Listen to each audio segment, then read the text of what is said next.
Bynawn Sul roedd merched Caerdydd yn chwarae gêm gynta ers 15 wythnos a daeth Zoe Atkins yn agos wedi chwarter awr I Fenniad yn taro'r trawst.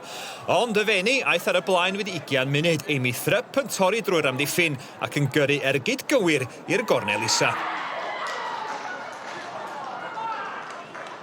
Camgymeriad yn y cefn ac roedd Lindsay Davies yn glir i'r ymwelwyr, cyn I Cerys Pritchard lorio'r ymysodwraig yn y cwrt. Mali Summers gamodd yn hyderus I ddyblu mantais y Fenni cyn yr egwyl. Pas ddeallus gan Megan Jones ac roedd Lindsay Davies y tu ôl i'r amddiffyn eto ac yn cael ei llorio eto. Charlotte Hastings yn troseddu y tro yma. Yna Lauren Boyd yn dangos I dyfal barhad, yn gwasgu drwy'r crysau gleision, cyn cael ei thynnu'n ôl yn fwriadol gan Ffion Price. A'r cerdyn coch fymryn yn hallt o bosib, a'r tîm cartra lawr I 10.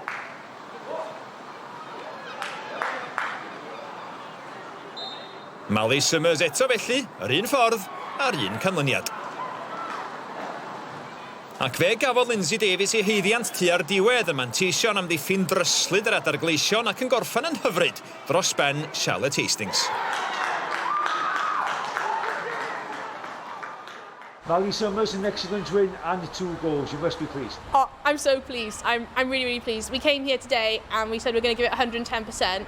And we did, and it just paid off. And I'm just proud of every single one of the girls back in the change room. They've been outstanding today.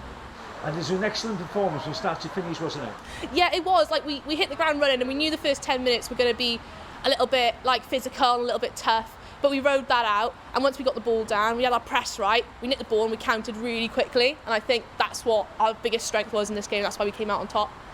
It was a difficult game. The conditions were difficult, but ultimately we were beaten by every man on the pitch. I thought we were out-battled. We didn't play particularly well. A couple of decisions went against us, but ultimately we were beaten by the better team.